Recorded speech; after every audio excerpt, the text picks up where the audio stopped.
Magandang araw mga kabengbeng. Mag-ayos tayo ng itong revolver na 7-inch, no, mga kabengbeng. So ito po ay may singaw. So subukan natin kung matatanggal natin yung singaw nitong revolver na to, no? So testingin muna natin mga kabengbeng. So hindi tayo gagamit ng original na CO2 yung binubutas. So ito lang muna yung refillable lang gagamitin natin, no? So lagyan natin ng gas. Tapos salpak natin dito.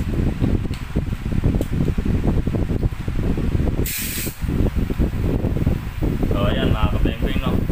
Naririnig nyo may sumisingaw.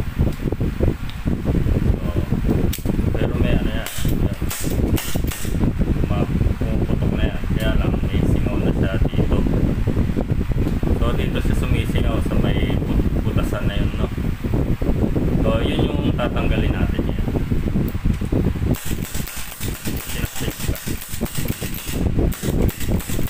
Pag grain gas talaga, mahina lang ang buga ng balak.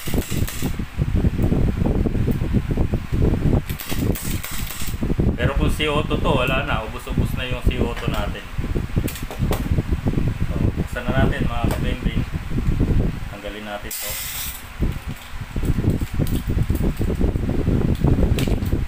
Nandito yung singaw niya. So sa mga may singaw na magasin natin, ganun din naman yung gagawin natin. Lalagyan natin siya ng CO2.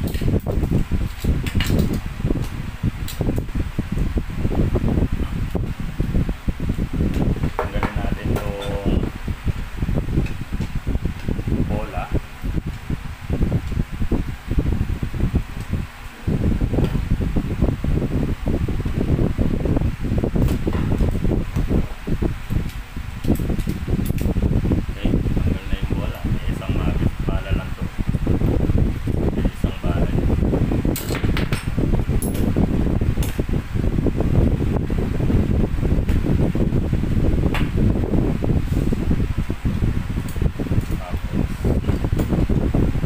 Natin yung bulb. Siyempre bubuksan natin ito lahat. Okay. So dahan-dahan lang pagkuha dito. Ito yung kukunin natin mga kapatid. Yan. Itong bulb na to. So yan yung pinapalo. Yan lumalabas yung yung gas. Tapos dito sa ilalim niya yung pasokan ng ito, CO2. So ito po ay 12 grams na CO2 size, no? So magkakaiba po yung size nito. Mayroong 16 gram, tapos yung 10, yung 10 maliit lang. So 12 grams yung kukunin nyo na ganun. 12G. So tanggalin na natin to.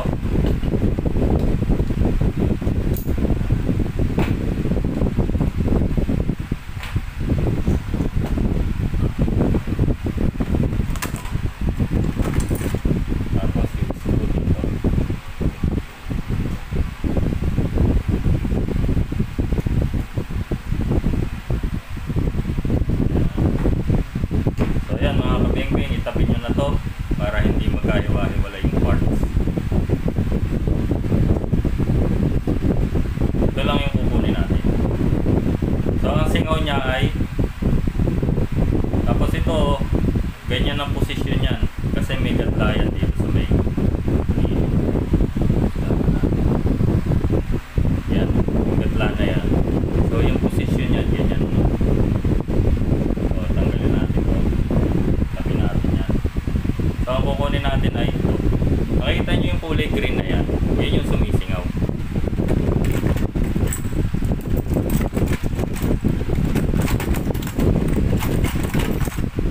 Kaso medyo mahirap lang kunin to.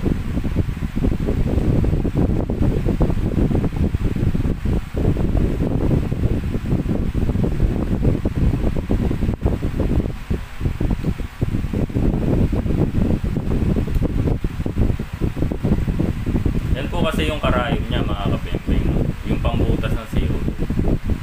So itong green na to, kukunin natin yan. So medyo mahirap lang kunin to. I-fast forward ko na lang kung paano makukuha. Pero kailangan nyo dyan yung manipis na pangsungkit. Kung kaya nito, kasi sa ilalim yan dun sumisingaw, tapos dito sa may gilid, okay, yung gilid na yan. So lalagyan natin siya ng ganito, yung buong ilalim, pero wag masyadong makapal kasi baka hindi na makalabas tong karayom. Kita nyo yung karayom na yun. So maliit lang siya, so kailangan hindi siya lumubog ng todo. Kailangan makukuha pa rin siya, tapos nakaangat ng konti pag binalik. So ito, kukunin natin ang manipis lang cutter.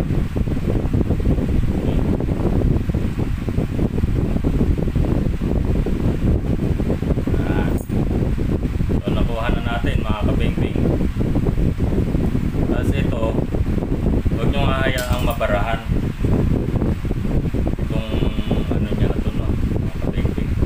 kasi nandun yung butas niyan. Yan yung butas niya, nandun. So ingatan nyo na matakpan yung butas na yan, yung maliit.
Okay.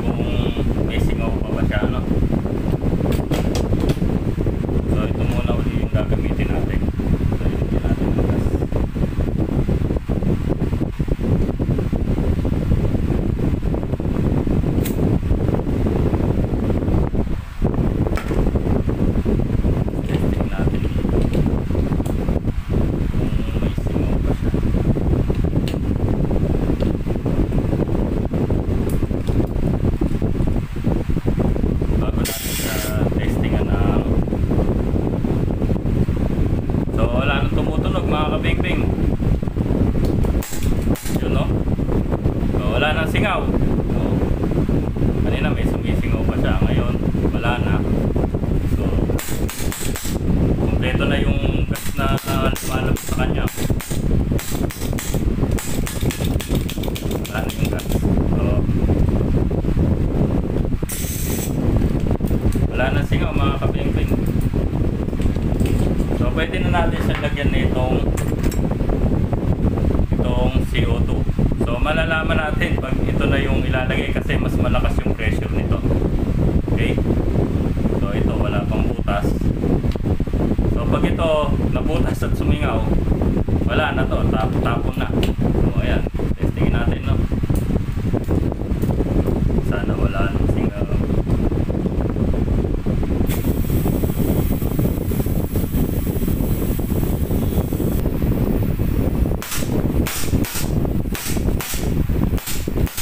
So okay na okay siya mga kabeng, no.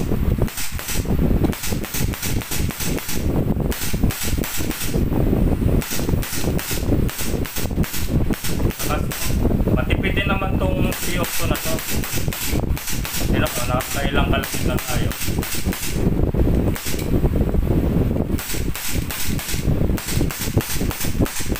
Hindi maubos na mga kapingping.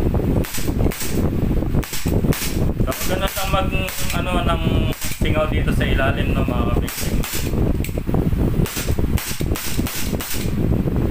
Tapos kakapit na natin ito ngayon.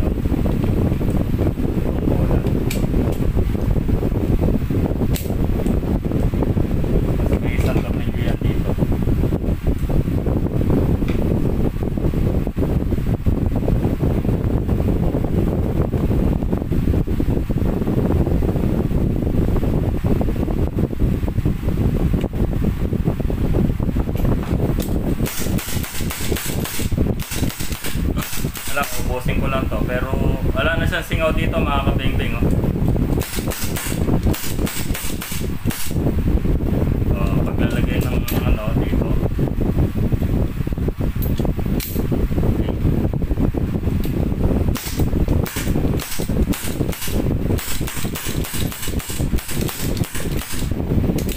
Pagyan natin kung may bala. Ito lang naman paglalagay ng bala dyan. Lalagay na natin.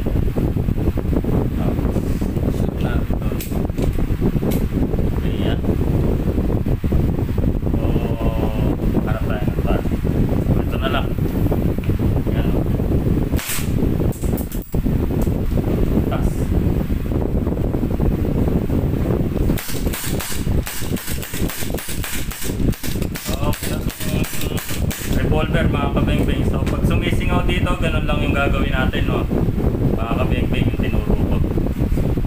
So yun lang mga kabeng-beng. Sana may natutunan po uli kayo sa pagkukunin ng mga revolver na ganito. So maraming salamat. Mabuhay po tayong lahat.